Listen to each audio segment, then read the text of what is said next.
Okay, well, we're here. We did it. We succeeded in starting. Hello. This is Two Girls, One Ghost. Two Girls, One Ghost. And we are your ghostesses. That is Corinne. I am Hello. Sabrina. And this is the podcast where we suspend disbelief and totally believe in everything and anything.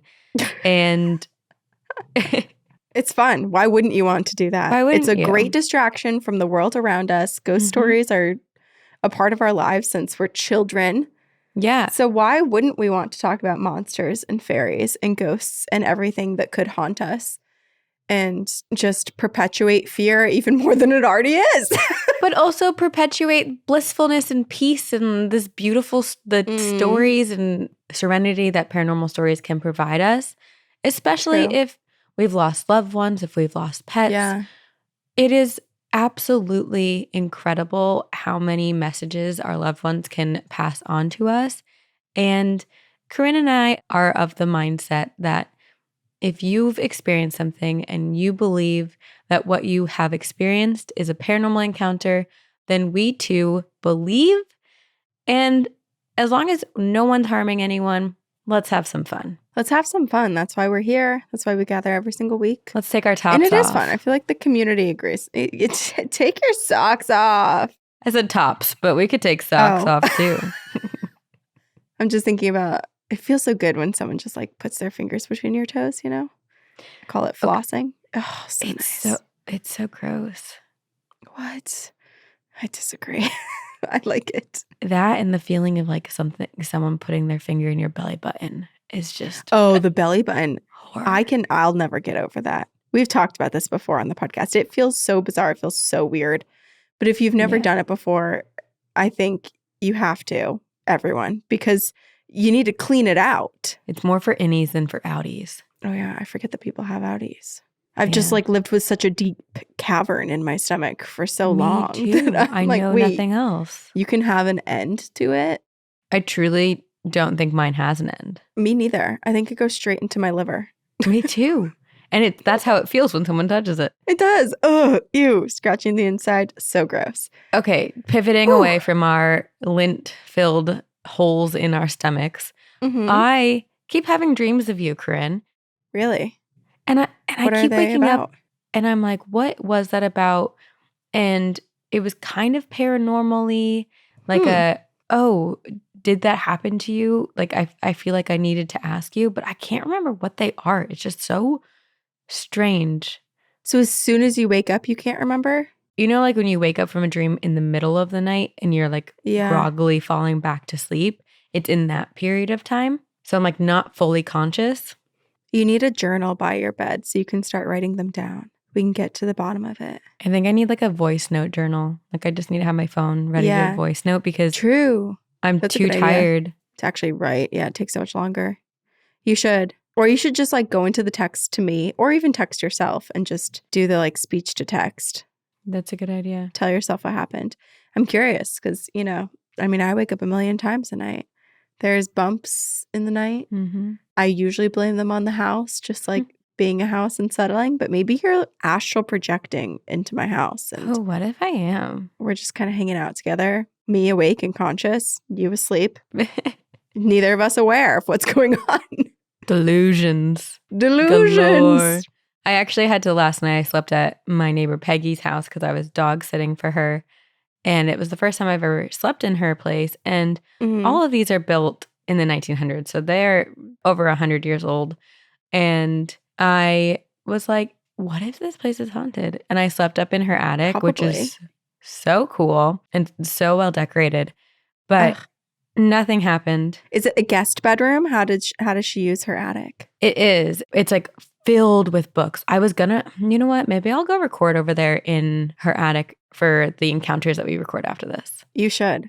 Change of scenery. Yeah, actually, I'll do that. You need to ask every one of your neighbors if you can just like record in a spot in their cottage because I feel like everybody is so cool in the area that you live in, and I feel like they'd be incredible backdrops. Well, because the attic is filled with books and records, and the ceiling is really low. But it's beautiful, and it has this like spiral staircase that goes up to it. It's really cute. Okay, I'm going to do that. Dreamy. So that people know. Encounters 228, which I think comes out far after this episode.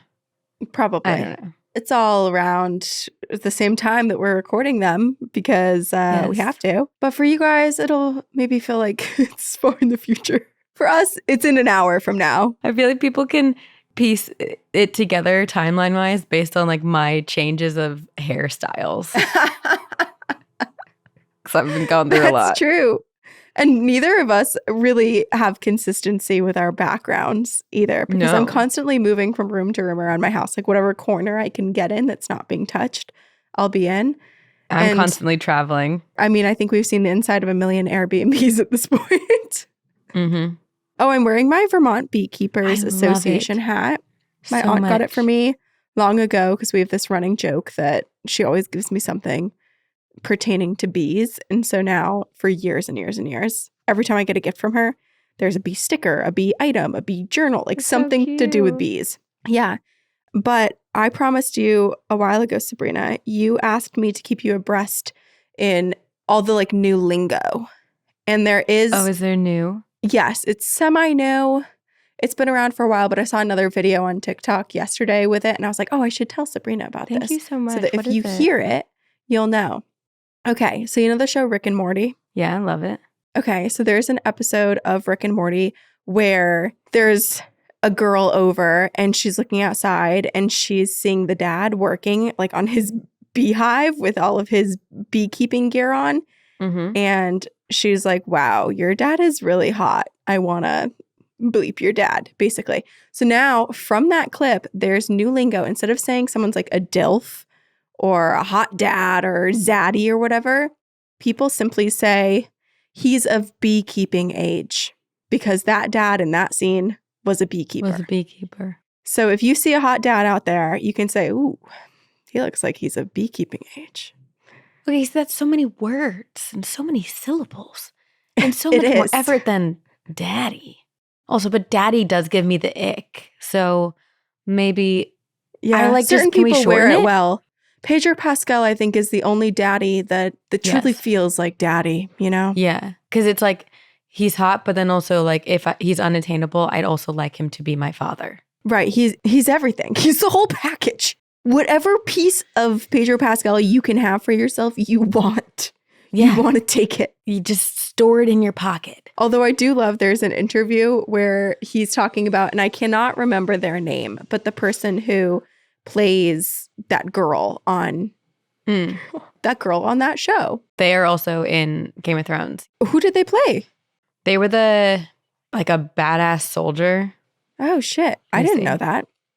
Anyway, there was an interview with them and someone asked them about what they thought about Pedro Pascal calling himself daddy or other people saying that he's like daddy, he's zaddy or whatever. And they were like, honestly, I feel like in our relationship, I'm more of the dad to him. Which is so funny because they're like, what, 19 years old? 20, yeah. Okay, Bella Ramsey. There we go. They were Lyanna Mormont in Game of Thrones. I never finished it. Anyway, I love that. There are certain people who are much younger and just give off daddy vibes in the sense that like, they'll take care of you. Yeah. Okay, so beekeeper vibe. Beekeeping age. Beekeeping age. Yes. Could we shorten it to like, that's a beekeeper? I mean, we could. Will Gen Z and the rest of TikTok follow in the vernacular we're trying to kind of pivot to? Probably not. Probably not. But I wanted to teach you that. Thank you. I appreciate it. You're welcome. I'm up to date now. I can say. Now you know everything. I know. Which is so funny because there's been multiple things that you have said and I've shown you TikToks after because I'm like, oh, you must have seen a reel. You must have heard someone talk about this. But you just catch the wavelengths that like exist in the ether. Like when you were calling Mariska Hargitay mommy and you were like, why is everyone talking about Mariska Hargitay and calling her mommy? And this was like weeks after you'd said it. And I was like, wait, did you not know that was already a thing when you said it? But like you just pick up on it. And then there was this one reel, I sent it to you and it was like, here's like what the cool kids are asking for Christmas. And you had already done all of them. You're a trendsetter. It just comes to you naturally. Like you're picking up on the vibes. You're doing it without I have to research. I need someone to break it down for me in a video. You just exist that way. Yeah, but I'm sure I'm influenced somehow and I just am not aware of it. Yeah. Okay, well, here's something that I did have to research, but kind of somewhat new in the zeitgeist. A conspiracy, or many conspiracies, if you will. Okay, I'm ready for it. So, we've heard stories where there are weapons of mass destruction being stored beneath malls or spaces that are said to hold importance to the Illuminati, or, places that are fronts for something a bit more sinister, malicious, or covert than we could imagine. Well, what if I told you there was a singular place in the United States where, Corinne, you and I have both been, where there are underground tunnels, secret societies, mysterious murders, hidden government agencies, aliens, spaceships, secrets, curses, and so much more? I would believe you because I felt it. We were on tour, and our final show was in Denver, Colorado. And so on November 12th, 2023, the early mornings, we flew into Denver International Airport in preparation for our final show of the Two Girls, One Ghost Conjuring House Fall Tour. Here we go. I'm representing. Got this sweatshirt Yeah, you are. We get there, we arrive, we're groggy, we're sleepy, and we notice there's quite a lot of construction. But we both couldn't help but chuckle when we saw a construction sign. And we'll insert the picture here into our YouTube channel. In this photo, there is a lizard person in a construction outfit. And this is like a billboard basically on the side of a construction wall. Inside of the airport. Inside the airport, yes. There's a lizard person in a construction outfit, and it says, "Apologies for the noise. It takes really big drills to get to the underworld." An admission or a joke? That is the question. Or a very coy way of leaning into conspiracies that exist in order to be like, look, that we're playing along with this joke. It's not real, but it actually is. Right. And then they can be like, well, we told you when we all figure it out eventually. We admitted it. Okay, so Denver International Airport is a freaking charcuterie board of conspiracies and mysteries, and I get it. And I don't know if it's a weird coincidence of all these things that had happened. It can't be. They're doing weird shit there. There's no. You're gonna get into it. I'm getting frustrated. Oh, we're gonna get into it. But like the designs and all of the different structures and statues and just like weird shit. It's like, why the fuck would anyone do that? Okay, well, we'll digest it at the end. But there are so many different conspiracies, and there are so many that all don't go hand in hand with one another that I'm like, you're spinning my head round and round. Denver International Airport saw more than 77.8 million passengers in 2023. So that's an average of 213,254 passengers daily. It is the third busiest airport in the world. And it is also the most conspiracy-filled place, not just airport, we've ever heard of. Which, again, you're going to get into the details of what is in there. But being someone who has seen it and existed within it, it does freak me out that we have all of that symbolism and whatnot in the third most visited airport in the world. It does feel intentional. It doesn't feel like this kitschy little joke that Denver has. Right. Especially because the residents don't seem to be in on it either. Well, I'll get to it. Like in the beginning, residents were the first to be like, this is strange. Why are you doing this? Okay, so I'm going to preface this episode with, similar to how we opened this episode, there's not a lot of proof of a lot of these conspiracies. It's a lot of hearsay, it's a lot of conspiracy, a lot of hypotheses and proposed evidence. So I'm not stating that there are secret organizations being operated outside of Denver International Airport. I am simply regurgitating information that already exists on the internet and allowing us to suspend disbelief for just a moment and live in this. And also maybe leave this episode potentially being like, sus. And I appreciate you giving that warning because I feel like we have to have it so that we're not one of those people who just disappears after speaking about something. That is a good point. And that is exactly why I said it. Yeah. Air quotes throughout all of this. It's, Yes. It's a theory. It's make believe. Maybe. If we go missing, look for us in the tunnels of Denver International Airport. Or don't. Save yourself while you can. Leave us. Send the whole Phantom crew into Denver International Airport. Okay, everyone adorn your ghost girl hats and look for us. So I have traveled to and from Denver many a times. And so throughout the years, I've learned some of the legends and some of the lores. And then, like Corinne, you were saying when we were there, like you see it. It's impossible not to see. They very much have leaned into these conspiracies. The art and the structures are so odd that it's hard to ignore. Well, I mean, are you going to start with the one that you see when you enter the airport? Well, which one are you talking about? Because there's a lot of things that you see when you get into the airport. Well, the horse. Oh, that's going to be like the last one. Okay. But basically, every inch of your journey into or on this property leaves you being something. Like, what? And what why? Is that? Basically, from cursed art to mysterious organizations that are housed beneath the facility, we are going to dissect and conspire and gather here today to do just that. Okay, so Denver International Airport, DIA, as people nickname it, or that's like the airport code, currently very openly leans into the conspiracies, which, if you ask me, is kind of the perfect cover. Like, look at us, haha, laughing along with you. How silly. Conspiracies? Mm-hmm. What conspiracies? Totally not true. Just for fun, right? All the while, they're opening portals to other worlds right beneath your feet as you hop on a plane to get a sunburn in Aruba or visit the moose in Canada. I can't not say meese. I know meese is wrong, but it's frustrating that you want to say it is geese. Yeah. Or as you travel internationally and annoy foreigners with your American accent. That's when you say, I'm from Canada. Sorry. In this episode, we're going to look at the various conspiracies, curses, and stories that surround the ever-mysterious Denver International Airport, attempt to dissect their origins, the evidence, and then we can decide ultimately whether or not they are true.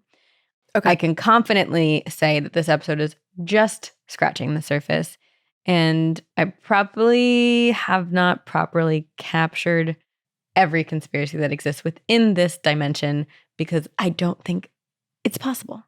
So I'm going to begin first with history and some facts about Denver Airport itself. Denver International Airport is an international airport that occupies 33,531 acres, making it the largest airport in the Western Hemisphere and the second largest on Earth. The runway is 16,000 feet long, making it the longest public use runway in North America. It is 25 miles outside of downtown Denver and is relatively new. Mm-hmm. It was initially scheduled to open on October 29th of 1993, but there were so many construction delays and airline issues that pushed the opening day almost 2 years to February 28th, 1995, meaning that in 29 years, this airport has become the most salacious and conspiracy-filled buildings in the United States. And the conspiracies began before construction even did.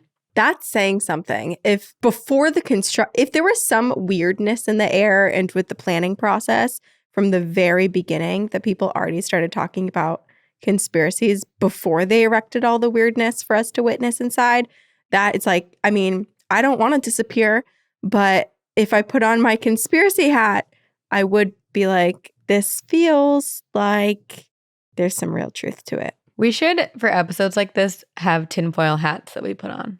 We should. Wait, let's do that next time.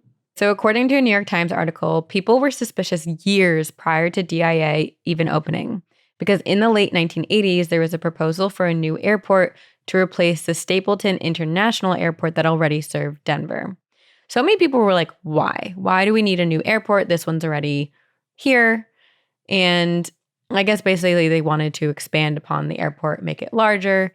And then the proposed new location was much further away from Denver.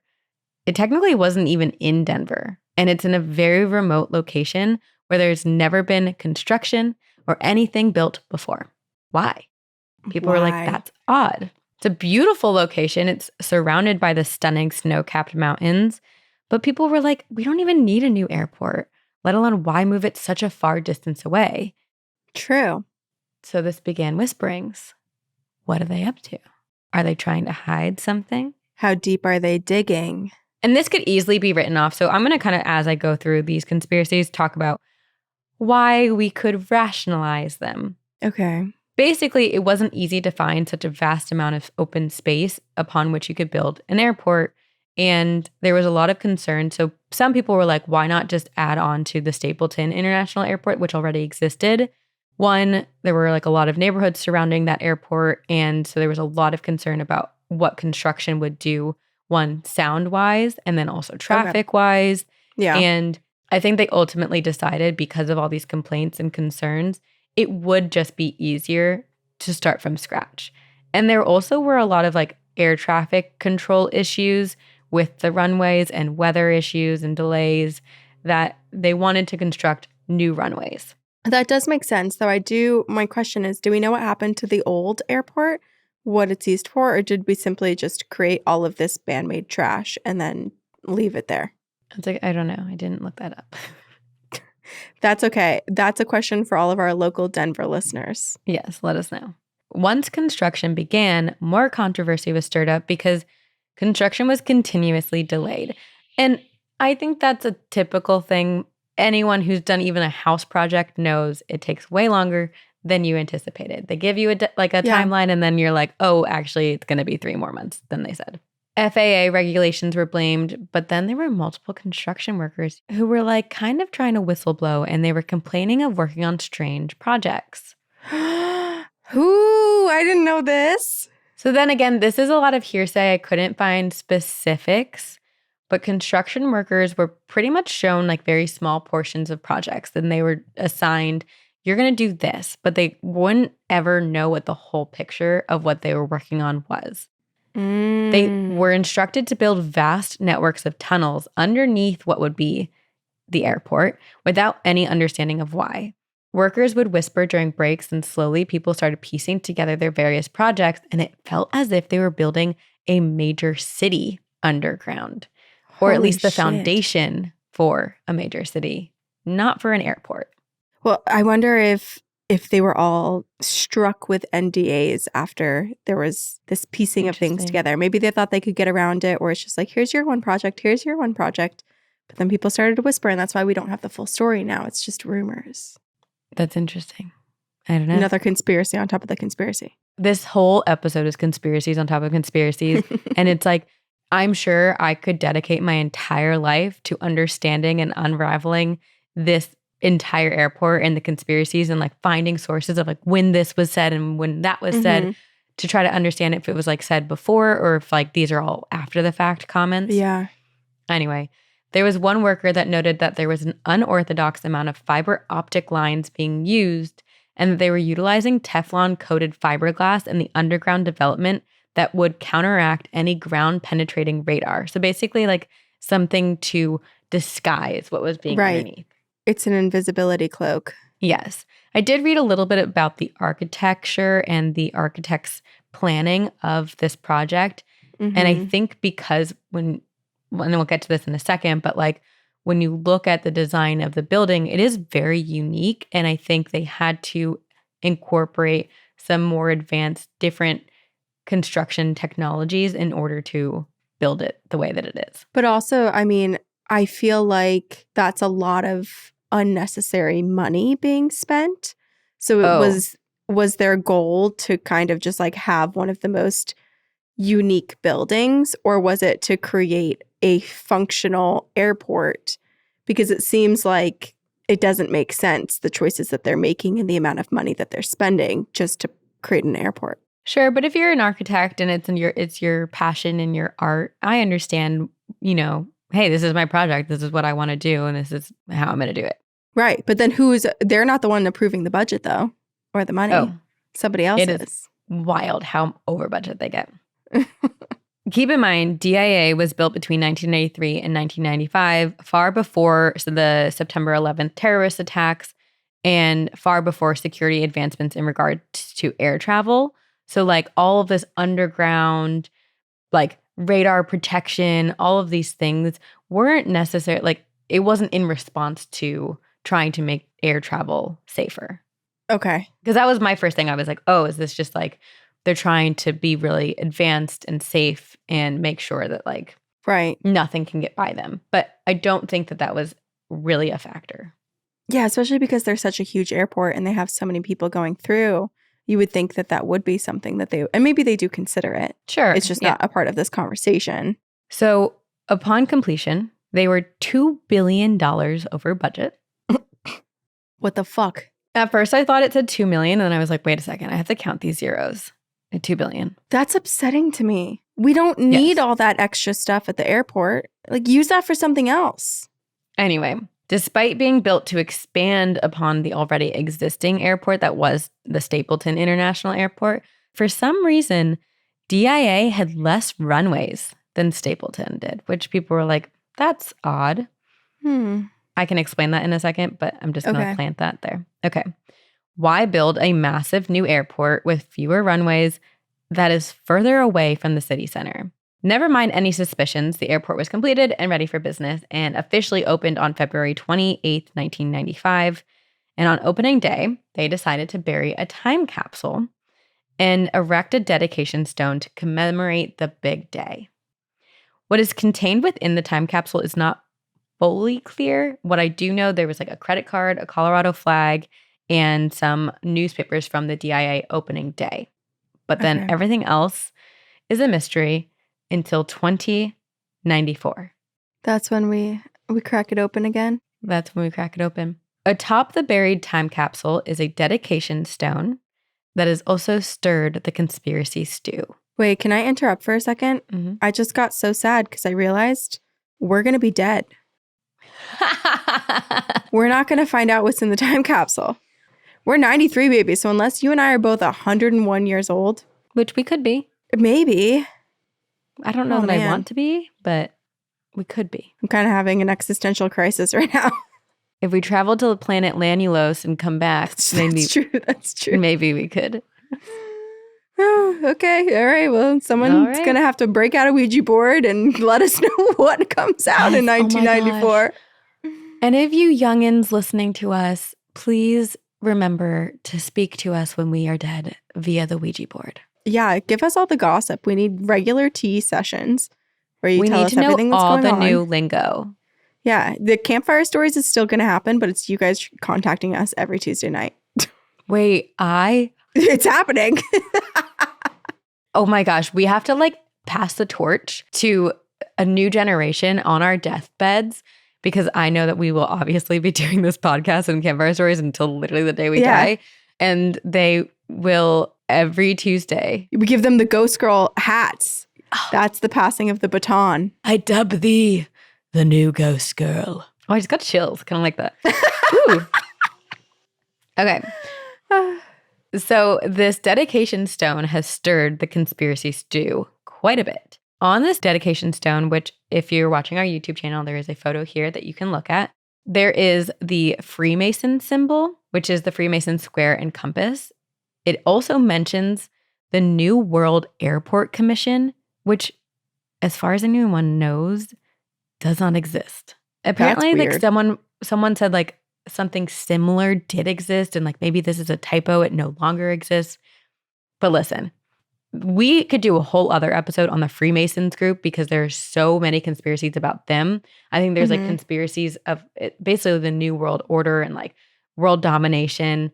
And there are 3 main conspiracies about the Freemasons group. But basically, in summation, without getting so down that nitty-gritty rabbit hole, a lot of prominent figures in history have been members of the Freemason Society. George Washington, Benjamin Franklin, FDR, Gerald Ford, so many. There are conspiracy theories. The 3 main are about political control, satanic worship, cultural takeover, basically kind of like the Illuminati and instilling their beliefs through pop culture and all this stuff without us fully acknowledging. Good old subliminal messaging. Exactly. So throughout history, people have theorized that the Freemasons was one and the same as the New World Order, as in they were working to seek world dominance. Calling something New World blank does feel very sinister, doesn't it? It's like they're planning something which in the beginning you would have to destroy the world as it is in order to then be reborn as the new world. Yes. Makes me scared. Sus. So it's odd that on this dedication stone, there's the Freemason symbol and a combo of the New World. Granted, it says Airport Commission, but It is odd that those two things are on this dedication symbol because the Freemasons did not build this airport. So why are these on the dedication stone? Why are they being connected to the airport that's already kind of stirring up some conspiracies and some questions from the people of Denver and of the greater world? Mm-hmm. Apparently, the Freemasons did gift the stone to the airport. So that is why their artistic signature, I guess, if you would like to say, is on it.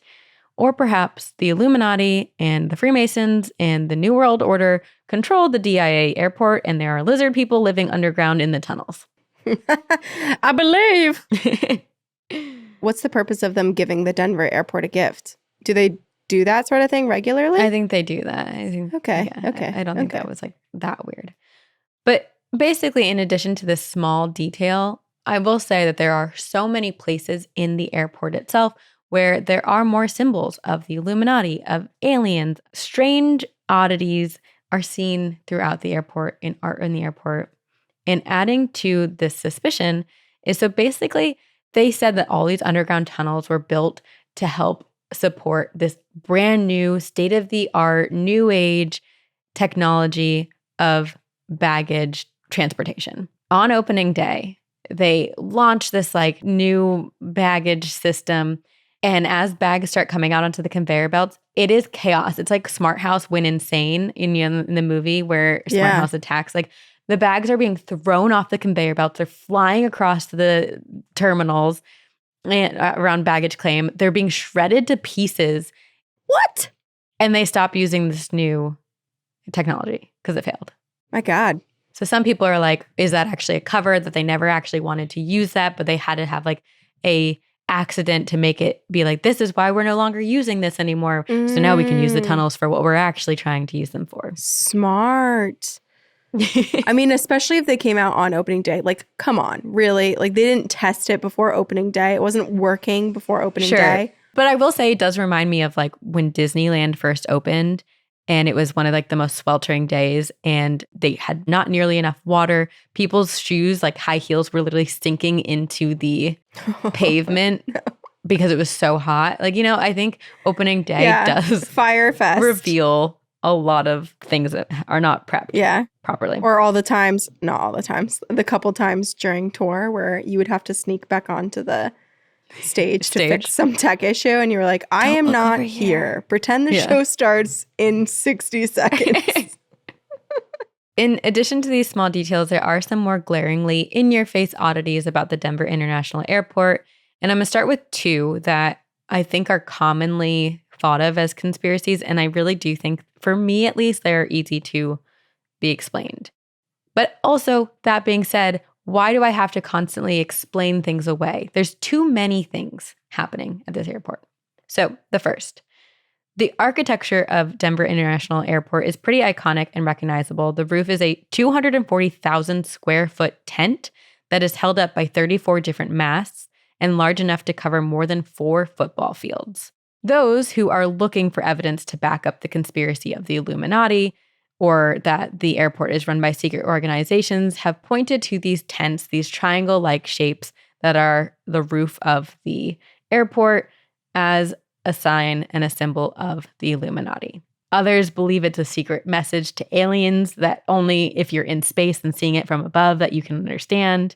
It also it looks like a circus too. So it also makes me think that it's like, I guess like one of the theories could be, we're all these spectators not taking it seriously enough because we feel like it's just entertainment. We're just there to be entertained. And so we have this different lens or this different view, and we're not really looking at what's happening underneath the tent. Sure.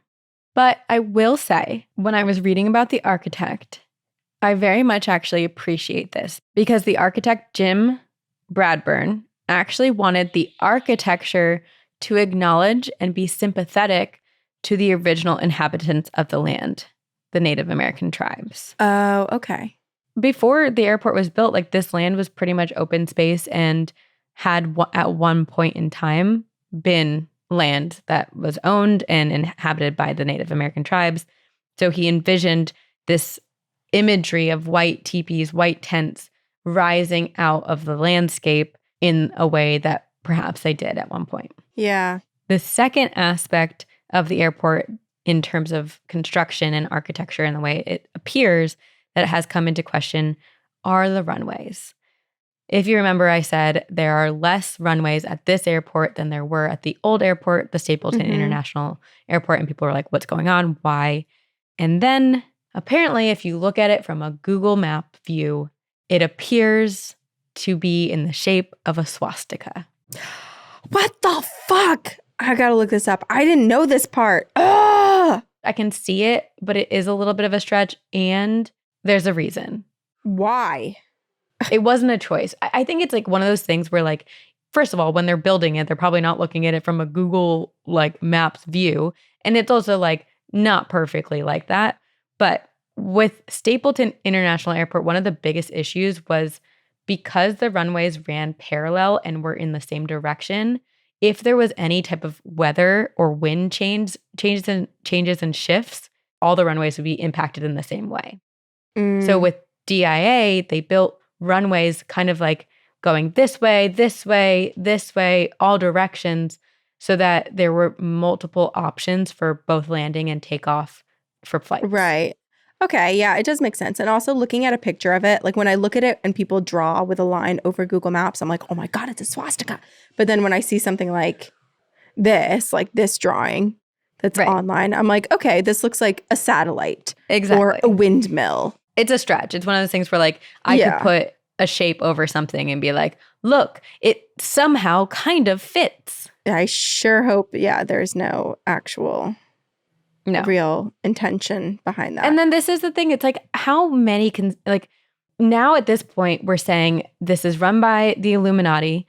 Potentially aliens are existing. Some hidden city is under the building and it has Nazi affiliations. Like, I'm sorry. There's so many things stacked. It's too many things. But if I am trying to hide one thing, I would want to plant a mystery of many things so that one thing is better hidden. Right. And especially things that get people really heated. And so they get distracted arguing about one specific thing. Right. Exactly. So basically, those are like the two exterior appearance conspiracies. But there is also a belief that DIA is the headquarters for an underground government. So like I said, there are various networks of underground tunnels that were said to have been built for the complex baggage system, but then abandoned because the system failed. Many believe it was all a cover-up and that the underground tunnels lead to their different conspiracy. There's a couple different ideas and hypotheses of what it could lead to. One, there's a belief that it is the headquarters for an underground government, perhaps connected to the New World Order and the Freemasons. There is a legend that there were 5 buildings that were built during construction of DIA, and they were initially built above ground, but almost immediately were deemed built improperly or unable to use. And instead of demolishing them or knocking them down, they buried them. None of that makes sense to me. Me neither. You're spending how much money and that many buildings go wrong? That seems like there should be a lawsuit against some construction company, against some architect, and there's none of that. Instead, they just go, oopsie, we'll just move it underneath the earth and then everything's fine. Also, if you're already building all these underground tunnels, why not just build these buildings underground to start with, you know? Like, why go through the effort of building them above ground and then burying them? That's so much more work. Well, yeah. How much more money is it to bury them? Like, did they take them apart? And like, no idea. I don't know. Again, no real proof or evidence. Conspiracy. There is a sub-conspiracy here that exists within this like underground government that basically says that these tunnels, when government officials pass away, that their bodies are kind of taken through these tunnels and taken to like a chamber where they're actually being stored cryogenically in case we can bring people back. I'm kind of down for that one. Yes, but do we need those people to be the ones that are brought back to be in charge? I think it's... Listen. I'm going to say no. I think we go with the people of the future who have an understanding and are about 50 years younger. You know what it kind of reminds me of is in Interstellar when Matthew McConaughey and his daughter find that like secret NASA base. Yeah. And they realize that the entire base is actually could be a spaceship. Yeah, that's interesting. This is making me think of The End of the World too, that movie. Yes, definitely. Or no, not The End of the World. Don't Look Up. Oh, Don't Look Up. What's The End of the World? Is that the comedy one? That's the comedy one where that one guy is right? I think. Or now I'm thinking of Neighborhood Watch. I don't freaking know. It exists. Okay.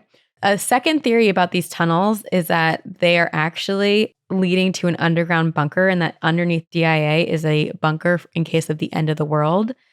And it is fully stocked and fully prepped for the apocalypse. Okay, so here's an interesting thought. If this is an airport that is able to receive an immense volume of people every single day, and they have created these crazy structures and seemingly endless tunnels underneath, do you think that this could be basically like less of like a selfish, oh, this is our bunker and our government conspiracy, and more of a, in case of emergency, we would be able to house as many people as possible underneath here. God forbid something happens. I would love that to be the case, and I hope, but I can't imagine that our government is that selfless. Right. And also, how close is Denver to the fault line that's on the West Coast? I don't know. I'm thinking earthquakes now. Like, that's a lot of course. Structures to keep underneath. So there's this conspiracy that it's fully prepped as a bunker and people could survive there in case of the apocalypse. But then there's a theory that kind of goes along with this, that actually whoever created DIA, whoever's behind all of this, actually is aware of an apocalypse oncoming. Okay, not to get even more conspiracy, but like the talk of the internet is how all of these billionaires are creating these massive underground bunkers for themselves on their properties. Well, yeah, if you have all the money in the world, sure, why not do that? Yeah, I would too. Let's be real. If I had about 5 more pennies, I would find a way to put a bunker in my backyard. Right. Okay, so there's some artwork in the Denver International Airport that seem to back up this theory. There is an artist named Leo Tanguma whose work is displayed in the airport. I think there are multiple pieces, but there are 2 specific murals in the DIA baggage claim area that are quite strange to see in an airport.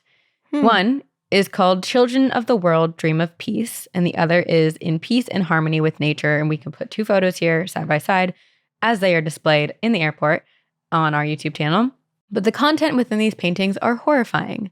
They are plagued with death. There are death-masked soldiers with guns pointed at children. There are dead animals.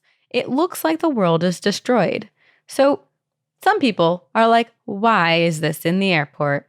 Unless you know something. Perhaps you are pointing to the fact that the end of the world is imminent and oncoming, and you know. And the artist himself has said that the art depicts children sleeping amid the debris of war, as if to imply they are dreaming of a better future and dreaming of peace. But it is a bit disturbing for that to be displayed in an airport. Right. It doesn't feel like an appropriate choice to like expose the masses to.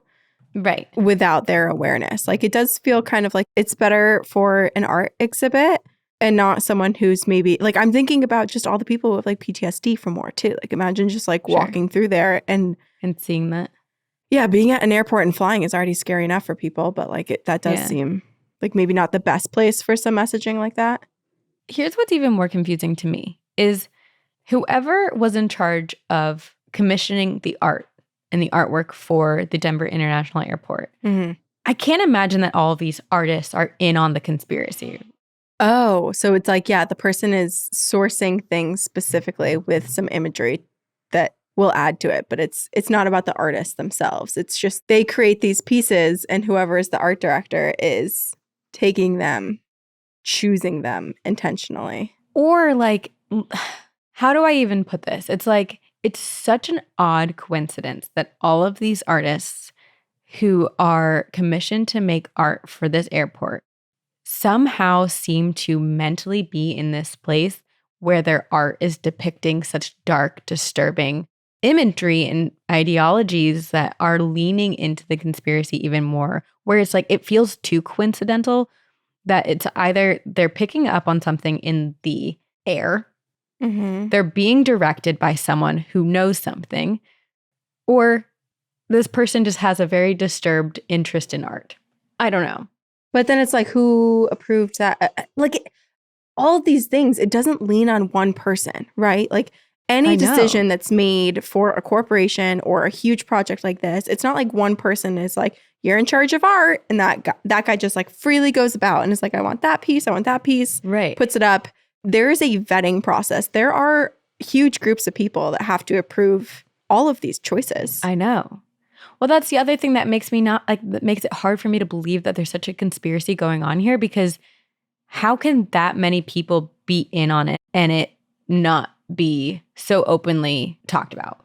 Like, we would have more evidence and it would be way more like, oh yeah, I know 100% this is what's going on, if that many people were involved in it. Yeah, it's hard because it's like the conspiracy theorist in me is like, well, is there a list of people and their involvement in this project? And then if someone provided me that list, I'd be like, well, is that just a front? Are these just aliases? Were these people bought off and say that they worked on the project, but it was actually a whole nother group? Like, I feel like my tinfoil hat is on and I could just really spiral here. Well, that's the thing, is like, you can come up with so many different reasonings for all of these things, which is why, we can do this. This is why there are so many different conspiracies surrounding this airport, because it's so easy to like pick up on all of these small little things and be like, well, what about this? But back to the tunnels, there is belief that if this secret government is being overly prepared for the end of days, whether or not they are predicting it, that they are also ready to protect themselves should they need to, with weapons of mass destruction and biological warfare. There are two things that back this up, or two legends. Mm-hmm. So there is an inlay on one of the floors in DIA that feature the letters AU, and then separately, right next to it, AG. They're side by side. And it is said to interpret and be a nod to gold and silver and like the Wild West and the gold rush and all of that in Makes sense Denver. For the area. Totally. But another interpretation that is a little bit more sinister is that these letters represent two dangerous strains of hepatitis that could be used as a biological weapon and destroy Earth, basically. And what better place to release them than one of the most traveled airports, with people coming from all over the world. Yeah. And not just coming to stop in Denver, but continuing on their journeys. Flying other places, yeah. Yeah, a connecting airport. There's also a theory that these tunnels actually run hundreds of miles, connecting all the way to NORAD, which is the North American Aerospace Defense Command, which basically is this idea that these chambers in these tunnels have access to weapons of mass destruction and they're being stored underneath. And, that kind of leads into the theories of malls. Like, underneath malls are these bunkers and chambers where all of these weapons are being held. I'm going to look up where NORAD is, because I thought it was very far from. I mean, this says hundreds of miles, so. Yeah. Oh, they do have a headquarters at the Peterson Space Force Base near Colorado Springs. So I guess there's multiple. Hundreds of miles. Yes. Yeah. Still, like, why? Just freaking move the whole airport there if that's what you need. Right. Okay, so now there's more art that is terrifying, ominous, unsettling, that has added to these conspiracies, and I'm going to share a couple of them. There are a set of bronze gargoyles installed in the baggage claim, and they look terrifying. Not only are they creepy, but they are also symbols of the New World Order. So leaning into the secret organization, the secret government that is existing under the airport, or perhaps is running the airport, I don't know. Of course, DIA has an answer for this. They have said that gargoyles are believed to protect buildings, and that they were installed here to, one, protect the building and also protect people's luggage and the safe arrival of their luggage. That makes sense. I mean, gargoyles have been around for a very long time. Very long time. There's buildings in Vermont with gargoyles on top. They're creepy, but, it does exist. I think it's just the combination of all the creepy art, and it's like they don't all go together, but they're all in their own way very odd and creepy. Right.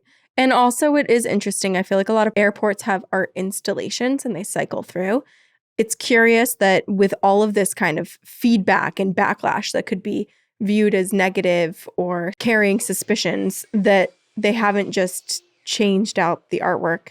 But wouldn't that be more suspicious? And then also they've paid artists to make it. Like, they're like, hey, sorry, we commissioned you to do this, and now never mind. Well, I mean, they went $2 billion over budget. What's another few? True. Hundreds of thousands of dollars to swap out some art. So for the 24th anniversary of the airport, DIA commissioned and installed another gargoyle that looks just like the others. But when you approach it, it comes to life and it will interact. It will communicate with you. It will answer questions. It fully speaks with you. There's so many videos online where you Are can. Are you kidding me? So if you want to watch videos, you can. I mean, that one's kind of fun. I feel like that's playful. Yeah, that one is fun. But it's like, I mean, think about how many people were scarred watching The Wizard of Oz and those flying monkeys. And I feel like this is just everybody's nightmare come to life at the Denver airport. There's also another conspiracy. So in Steven Spielberg's 1977 Close Encounters of the Third Kind, the aliens in the movie relay a series of coordinates to the humans about where there will be an alien landing. There is a belief that when you plug these coordinates into a map, it is exactly on top of DIA Airport. Wait, is it okay? So in the movie, then we weren't actually given the coordinates because we could look that up. It shouldn't. It's wrong. It's wrong. I was like, a belief we would know the coordinates. No, we do have the coordinates, and it's actually 51 miles northwest of the airport. Mm. And so it's one of those things where, like, when people lean into that conspiracy and it's like, it's not true, but people for some reason are like, it still is right there. And it's like, no, it's 51 miles northwest. Like, that's far. Although I will say, if all of these tunnels go, like, is this on the path to NORAD? You know, because we are already saying that these tunnels go hundreds of miles. Could this tunnel be connecting to that site? No, I think Colorado Springs is south of Denver. It's hard. It's like conspiracy theory on conspiracy theory, but then there's some things that don't quite make sense. But then it's like, well, what do we even know? You know, like, we don't even have that much information. It's so much theorizing. Like, we could say something and then be like, oh, well, that's wrong. But then what if it's actually right? Yeah, Colorado Springs is south. So basically, I think this is just one of those things that because there's so much art and alien-like references in the airport, someone probably like looked at the coordinates and it was like, oh my gosh, this is so close to the airport, and just like tied it all together when it doesn't actually. Yeah, okay. The last major conspiracy is one that you made a nod to, Corinne. It is that of Blucifer, a blue Lucifer, a satanic symbol that stands just outside of the airport and greets you as you enter or leave. Feels like it taunts you. It's like, come on in and we take your soul. It is horrifying. It is sad to say that about someone's art, but it is also a murderer. It has killed. Jeez. And also, again, to your point, it's not the same artist doing all of these things. They're all separate artists doing these really aggressively dark sort of art, which a lot is. But again, it's like where's the light? Where's the good stuff? Right. So this again leans into the conspiracy that DIA Airport and art is predicting the apocalypse. It's also leaning into this theory that there's a curse. There's also leaning into the theory of the Illuminati, or that there is some satanic ritual practices happening beneath the airport. So when you approach DIA Airport by car, you are greeted by a massive blue horse with glowing red eyes, bucking upwards, standing on its rear legs. We'll insert a photo here so you can see just how scary and unsettling it is. This sculpture is not only unsettling in appearance and has glowing red eyes, it is also murdered before. So this piece was actually commissioned by the airport in 1993, and they had hired artist Luis Jimenez to create a piece to stand at the entrance to the airport. The project was titled Blue Mustang, and it was delivered, guess how many years behind schedule? I'm going to guess 6. 13.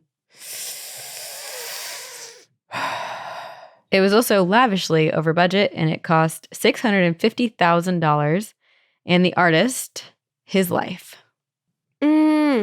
Also, the fact that they even waited 13 years, I feel like that, to me, is a conspiracy in and of itself, because it's like, why wait for it? What's the importance? What's the necessary?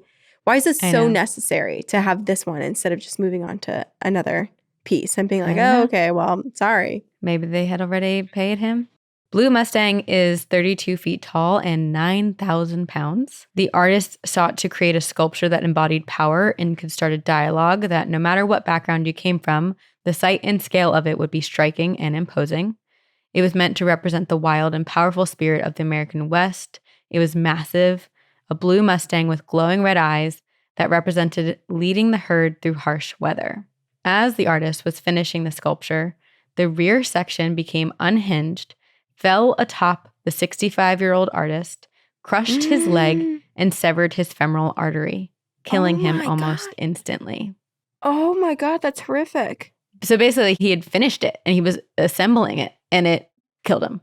Oh, I hate that. This also just feels so like Illuminati-esque where it's like, you know, the celebrity lives out their contract and then they die. This guy did what he was supposed to do and then he's killed. Maybe that's why he was waiting so long. He knew something was up and he was like dreading finishing it. And so he kept waiting and waiting and waiting, trying to buy himself some time. If I put on my tinfoil hat, there's a part of me that he knew too much. And so they had to kill him. And they said that his art did it. Oh, I don't like that. Anyway, it is really tragic and it is devastating. But this already completed artwork was then delivered and erected outside of DIA posthumously. And it immediately sparked controversy because the structure is the furthest thing from welcoming. We'll put the photo back up here again because it's just not. It's not something that is like, ooh, I can't wait to fly somewhere now. It's more of like, wait a second, did I just see that right? What was that? Yeah. It almost feels like if you swapped out the eyes with white eyes and maybe you added to the structure, you know, like there's another horse or there's a couple men trying to like wrangle the horse in their old Western getup. Like it would be more clear what it is meant to represent. But instead, you just see this giant horse on its hind legs with like glowing red eyes. And it's not right outside the airport. It's a little bit of a drive between where that is and then driving the road into your gate. Yes, definitely. It's like the entryway into the greater landscape that is the airport property. So basically, it sparked controversy because people were like, one, this is not welcoming whatsoever. And two, it killed the artist. Like, how is this like something positive and welcoming to people who are coming to the airport? Yeah. People didn't like it, but also it's art. Art is supposed to spark conversation. So in that regard, the artist was successful. Apparently, the red eyes do not symbolize Satan and the fourth horseman of the apocalypse. It was paying homage to the artist's father, who apparently in his own art worked with neon light. Okay. Can we change the color of the eyes? I mean, I think it would be really unfair to do that to an artist who has since passed away to change his art. I know. Because then it's no longer his. Over time, legends and lore of Blucifer have spread. There was one man who like started telling his kids that once a day, Blucifer would like shoot lasers out of his eyes and make one vehicle a day vanish, vaporize it. I would be horrified. That's one way to never have your kids ever travel with you. You're like, I don't want to take them to Disney World. I'll just make them so fearful of the airport that we can never go. You don't want to get vaporized by Blucifer, do you? No. So others say it is possessed or that it is an omen of death and that if you tried to remove it, you would be struck dead. So, you know, all of these legends and lores have circulated around it now that people are like, well, we wouldn't dare remove it because what if something bad happens to us? It's also 9,000 pounds. That thing is not easy to remove. Others say it is haunted by the spirit of the artist. But you know what? There are also other hauntings in the airport. There are rumors of graves that were uncovered during construction, and this land was Native American land prior to white settlement and colonization. I believe that. This is a massive property. Yeah. Well, and also for a structure that was created from the outside architecturally to respect the native people of this land. I'm surprised to hear that if they did find people, that there is no sort of memorial or something set up to honor the actual bodies that were there. Rumors. I don't know. Rumors. There are also stories of security guards reporting strange drumming and music and chanting coming from areas of the airport that are either uninhabited, closed, locked for the evening, or even from the land itself. And there's no source. There is a man named Mark Cox who wrote an article in 2019, and he wrote of his own haunting encounter. Apparently, during construction of DIA, Mark was a security guard, and he occasionally patrolled the construction site where there had several mobile home park like setups for like offices. And at night, they were all empty. But there was one evening where Mark saw a man walk into one of those mobile home offices, and he pulls up his car and he goes to investigate. He's like, someone might just be working late, but I'm going to go check. He walks into this mobile home office. Yeah, like an annex. Yeah. Like the annex, yeah. And searches the whole entire premises. Searches the premises. Also, he noted that as he approached the office, there were a set of footprints that he was kind of following in. Wow. He goes in. There's no one in there. There's only one entrance and exit, and it's the door that he came in through and that he could see the entire time he's in there because it's a really small space. So he's very confused. He's like, okay, maybe I saw something that's strange. But like he knows he saw the footprints. As he's leaving, the only footprints that exist are his. Okay, that's bizarre. Because again, that's like a paranormal trickery where it's like, here are the footprints for you to follow just to get you in here. But they never actually existed. They only exist in your own vision, in your own world that we're creating for you in this moment. And I don't know, I have no evidence of this and I couldn't find any information on it, but wonder if anyone died during the construction of the airport. Like, not to say that they're unsafe, but construction is a dangerous job and there are hazards with it regardless. So I'm curious if there were any fatalities during the construction of it, or if there were spirits that occupied this land who were very curious about what was going on. I'm not sure. There are stories of hauntings similar to that. And also think about how many people are traveling in this airport a day, like, and bringing their own ghosts, their own hauntings, their own things.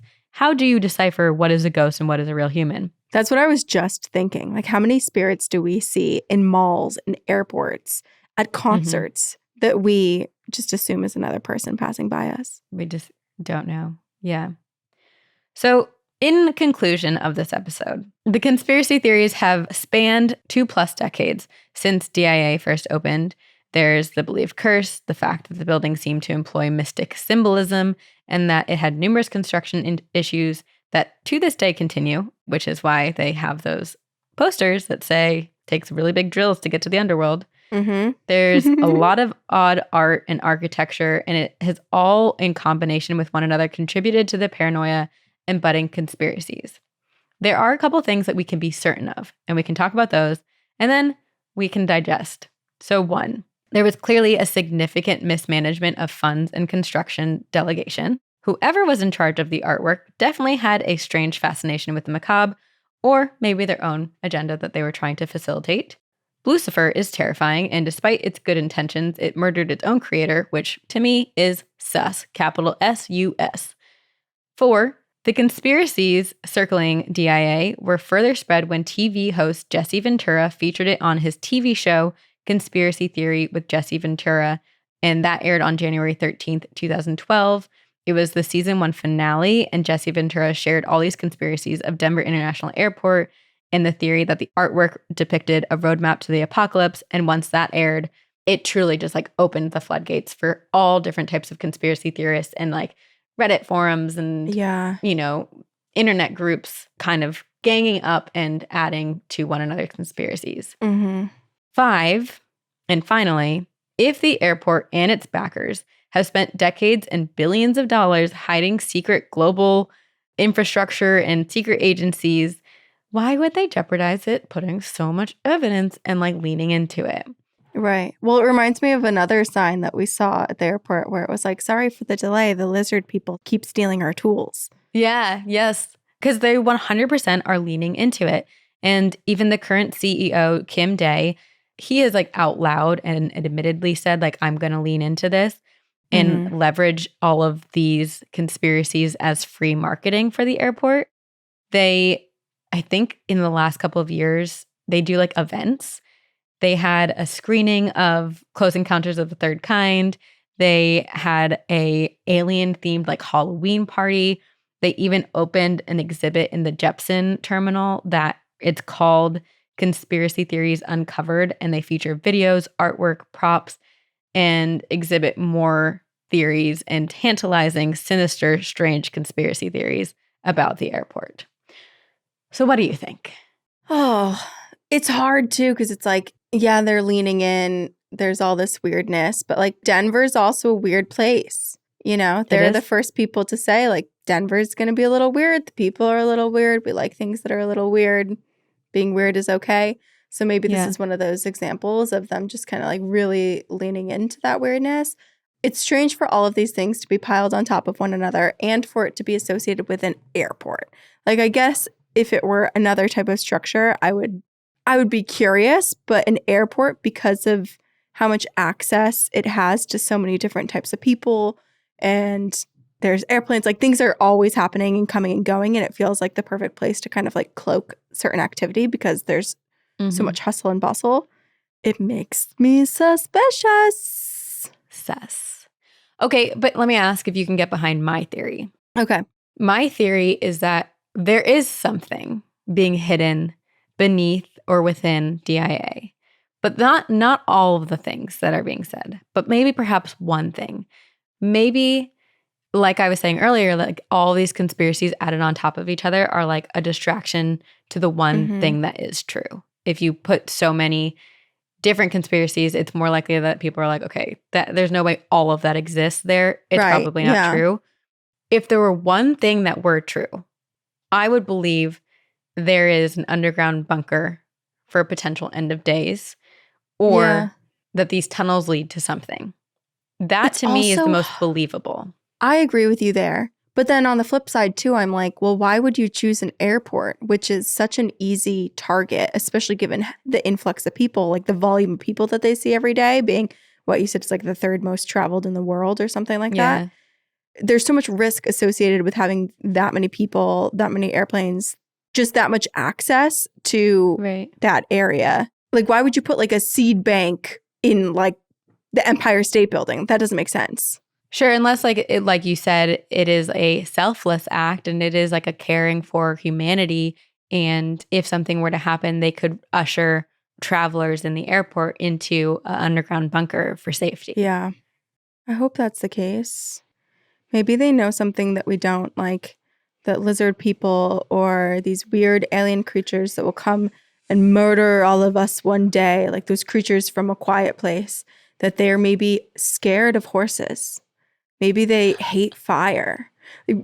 Gargoyles are the actual only predator that they have in the natural world. And so it's like all of these things to help save the airport from attack from these creatures. There's another conspiracy.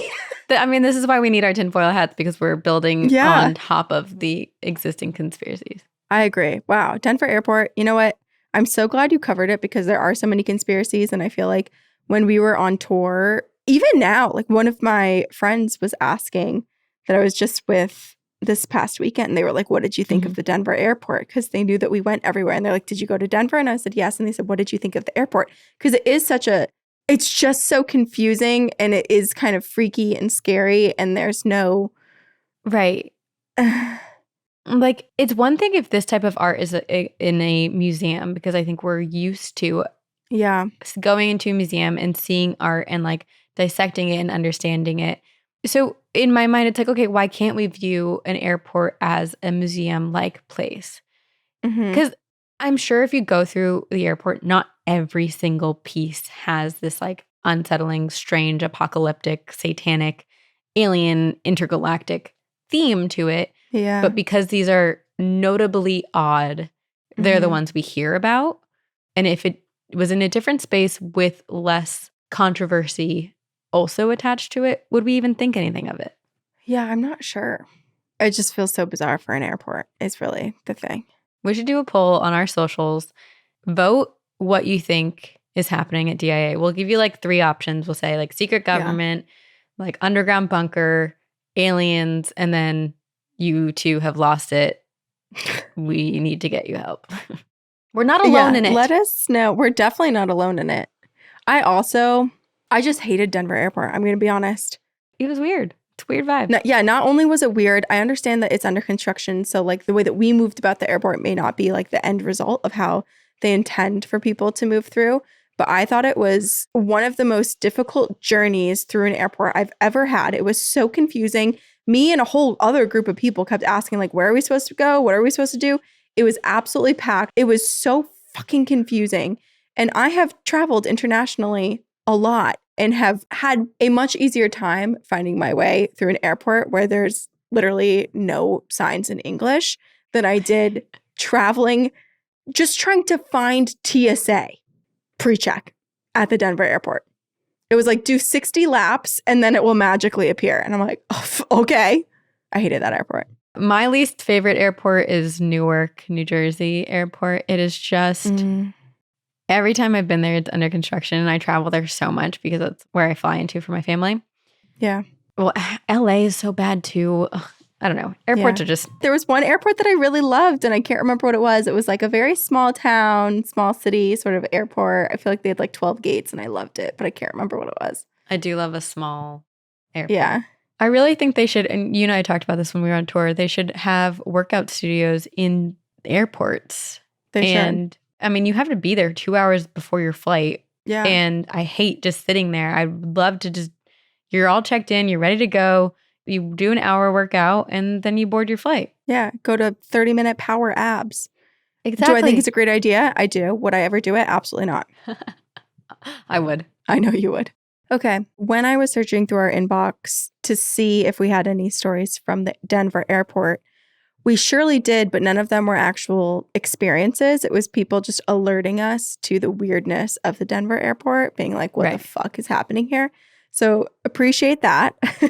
But I found a story from someone who lived or experienced something very creepy around the Denver area. That's perfect. Sabrina, Rinny, Ghost, Countess Leia, fruit fly that everyone forgot about.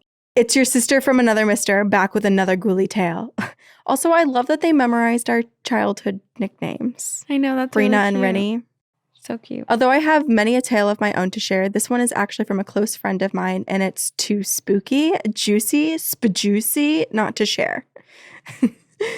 He had this encounter at his church, and when he told me, I informed him on just exactly what it was he saw. But I won't give away the story before you get to read it. This story is told entirely from his point of view, so let's jump in, shall we? Yes. Okay, so now we're going into his voice. When I was roughly 14 years old, my parents became highly involved with a local, non-denominational Christian church outside of Denver in the foothills area heading into the mountains. My father became a deacon in said church after several years of attending. Deacons don't just collect money passing those little plates down the rows during the service.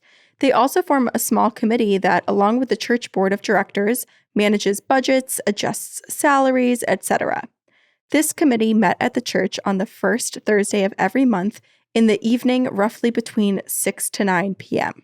Also, can I just say that I know exactly what this is like, because when I was going through like the confirmation process, you have to do like so many hours of service for the church. And I don't know how most of my experience being in CCD was me trying to like figure out ways to manipulate them into making them think I'm doing more than I am, but actually me getting away with doing much less. And so I ended up... Also an important skill in life. Yes. I ended up giving myself a position where like once a month I would go to these meetings, sit there for the first 15 minutes and tell them what we were doing in CCD, and then I would leave. And it counted towards like my entire year's worth of activity. I went like 4 times. Wow. Tis a skill. And so, yeah, I understand what these meetings are like. Thursday's significant because it's notable that there are no other church functions going on, no weekend services or Wednesday night groups. The only people at the church were those there for the meeting on Thursdays, maybe a dozen adults or so. The church was a decently sized congregation, maybe 1,500 people split between 3 weekend services, so it's a fairly large building. It had a big basement that they had dedicated to the youth functions or middle school and high school aged kids. Don't think of a creepy old basement. Think of the lowest level of a modern 4-story church with a walkout basketball area, pool table, foosball, music stage, etc. I'm thinking of Righteous Gemstones now. That sounds sick. That is a great way to, yes. Okay, I'm picturing it now. I'm in. Anyways, sometimes Dad would take me along on his monthly deacon meetings because some of the other members also had children my age, and I'd come to know them as friends. And they would come, and then we would all hang out in the basement. We would talk, we'd play video games, whatever, while the parents were all upstairs in their meeting. So one Thursday in late autumn, Dad takes me with him to the meeting. It was raining hard, and it was really cold outside. The meetings were another floor up, and there weren't direct stairs inside to get there from the basement, so you had to go outside around the side of the building to go back up the stairs and then back inside. Point being, the basement was pretty far away from where the only other people, were in this big building. And this particular Thursday, only one other parent in the committee had brought their son. The lead pastor brought his son, Ron, with him. And I knew Ron pretty well. We were friends. And so we just chilled in the basement while the parents did their meeting deal for a few hours. We were the only 2 kids there, being around 15 years old or so, and none of the other adults upstairs had any children that were younger than us. They had kids in high school or older, but none had brought their children this night besides Ron's dad, the lead pastor. Ron and I played pool for a while, and then we decided to just go to the little side room that was filled with couches and just hang and eat snacks and talk. Besides its regular interior doorway, this room had a glass double door leading directly outside to a little covered area with breaker boxes, electric switches, and the like for the whole church. I'd rarely seen the room's exterior doors open. They were usually locked, and it was certainly not the youth basement's main entry/exit. So we're in this small living room-sized area, hanging out on the couches, bitching about 10th grade stuff to each other. And again, it's like late November, pouring rain outside, dark, cold, probably 40 degrees, and it's around 9 p.m. We're sitting there talking when suddenly this boy runs up to the outside of the glass, through the double doors, yelling and screaming for us to let him in. He's soaking wet. He's wearing jeans and a hoodie. He has really dark hair. He looks maybe like he's 7-ish years old. And he's yelling all frantic, looking over his shoulder like he'd been chased there, yanking with all of his might on the door handles, pounding on the glass. Let me in, please. You gotta let me in. And Ron and I were confused because we'd never seen him before and we didn't have a key to unlock the side doors. So we yelled back through the doors, go around to the front. These doors don't open. He calmed down his frantic yelling and pounding and pulling for just a few seconds. And he looked at us. His eyes were jet black. The whites, the irises, the pupils, all of them, jet black. There was exterior lights that went on at night, so it wasn't a dimly lit area at all. We could see his eyes perfectly. Ron and I noticed this. We gave each other a what the fuck kind of look, and then without warning, the little boy ran off into the rain. Never laid eyes on him again in my life. Maybe 30 seconds or so later, after the kid ran away, something inexplicable happened. One of the 2 glass doors that the kid had been yelling and pounding on and pulling on closed. We watched it physically shut about 3 inches and then latch closed. Ron and I hadn't paid attention to it until the kid ran up, and we hadn't noticed that it was even open a tiny bit. So the kid had been yanking with all of his might on a door that was slightly ajar that would have easily swung open with that amount of force. Oh my gosh. We were weirded out. But we did go out the regular exit of the basement and look around and yelled, hello, a few times just in case the kid really was in trouble or anything like that. But nothing outside besides rain and darkness. Oh, brr, cold, cheerful, ooh, cheers. I know. It also just started raining too. As we're telling spooky. This. Fast forward 15 years later, I'm 30, casually talking about some spooky things that happened with me and my friend. And then in parentheses, the person who sent us the email said, that's me, guys. I'm the friend. I told her the backstory above and was shocked to learn about black-eyed children. Didn't know that was a thing. I was telling her the story, and the minute I said black eyes, she was like, oh shit, you've actually seen one? You didn't let it in, did you? Without any need for me to finish the story besides the door closing shut. Without a doubt, black-eyed children do exist. and they always want you mysteriously to let them in. And they cannot enter until you invite them in. I thought my story was creepy most of my adult life, but I sure didn't know thousands of people around the world have seen these things. And most of the stories, they really do match up with mine.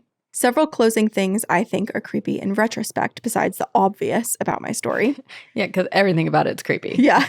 The room's exit doors of the church are located directly underneath an enormous, like 50-foot tall by 30-foot across exterior white cross, and lets those passing below on Interstate 70 know that the building is a church. Where would something evil try to go if it were trying to invade a church, or if the church had pissed it off? Some doors in a basement under a cross sound pretty appealing. Also, I thought it was strange that Ron, the pastor's son, was with me. Ron's dad had performed a handful of what his father only described as demonic exorcisms. So maybe something was trying to get back at him personally through his family. Anyway, that's my 100% true story of my encounter with a black-eyed child. They are real. And then the person who sent us the email, Gabriella, said, "Thank you for listening to this Tales from the Crypt-like story. I hope you enjoyed it as much as I did when my friend told me. I'll be sending more stories your way. Until then, stay spooky. Keep giving us listeners the opportunity to live in a cycle of endless Halloween. Cheers, Gabriella." Our podcast is basically Halloween Town. It's Halloween It is. every day. It's very interesting because not only are black-eyed kids horrifying, but like the added layer of this black-eyed children appearing at a church is so interesting. And I'm like, okay, did it target Gabriella's friend and Ron, the son, because they were like more isolated, it was just the two of them, and it felt like it had more of a chance to get let inside? Yeah. But also, I don't know, if I'm a kid, like a black-eyed kid, I'd almost want to appeal to the parents, because there's parents up there that like, then they have two kids downstairs. Like, what if they for a moment thought it was their kid and they're like, oh my gosh, we absolutely need to let you in. Right. Or something happened with their children too, where they're like, holy shit, is someone in trouble? That's a One good thing point. we do know about BEK is that they are not the most intelligent and not the most up-to-date in terms of lingo. Well, and also they had the opportunity to be let in. The kids literally said, go around to the other door. If they had just gone around to the other door, it's very likely this person and their friend Ron would have opened the door and let this kid in. Although at that point they'd already seen the black eyes. So I'm not so sure they would have done it so willingly. But they did kind go of like one of those looking. things where that's true. Right. Just in case there was something. And also the door was open. The door was open. The door was banging on it. It's like this child is yanking on the door that's already open. And then the fact that after he ran away, the black-eyed child, that the door just slowly closed and latched closed. Like, I'm picturing it like a deadbolt locking too. That makes me think of like the good spirit, though. Like some protective, holy spirit, pun intended. Someone else is protecting like, them. Let's close this. But then it makes me wonder like how BEK interact with the three-dimensional world, because similar to vampires, they can't come in unless you let them in. Does that mean they also can't interact with the space in the same way? Like, it's making the noise and it seems like it's pulling and tugging, but clearly it isn't interacting with it in the way that we would interact with it. Because if it's slightly open, a tugging and pulling or pushing, whatever, would open the door. I also feel like we are missing a part of this story, and it is from Ron and his dad. Because what if this kid was just basically a witness, like what he was saying in his theory, which was, Ron's dad had been a part of certain exorcisms. Perhaps this was a way to kind of like try to get to him through his son. I am curious if in that moment, Ron thought like, oh shit, this is the kid that I've seen before, or like if he had any feelings and was just so scared that he didn't want to seem too weird in front of his friend, so he didn't actually like explain what was going on. Yeah. But I wonder if he knew, if he understood exactly what this was. I want stories from Ron's dad who's performed exorcisms. Like that would be gnarly. I know. If anyone knows a pastor who's performed exorcisms or priest or anything, or if you've performed an exorcism, can you please email it to us and let us know? Please. And if you are a lizard person living beneath DIA's Denver International Airport, please email us. Yeah, let us know what's happening. You can email us at twogirlsoneghostpodcast@gmail.com. While you're busying yourself typing out those stories, you can also rate and review us on iTunes or wherever you listen, and you can tell other people about our podcast. Not only does that give you some inner circle to be able to chat ghost stories with, but it also immensely helps our podcast in terms of growth. And with growth, we collect more and more ghost stories, and that's what we all want here. And we collect more of you. Enough of us to take over Denver Airport. Hell yeah. Well, thank you. Also join us on Patreon, where if you would like to get episodes 1 week early and ad-free and get a bonus episode every month and participate in our quarterly book club and join us weekly for live campfire stories and so many more things, join us there. We have one tier. You get all of those benefits for $5 a month. And you can follow us on social media and hang out. Tell us ghost stories. Be our friend. We're glad you're here. Thank you to all of you for joining us. Thank you to Jamie Ryan, who edits our audio and video for the podcast. And we will see you on the other side.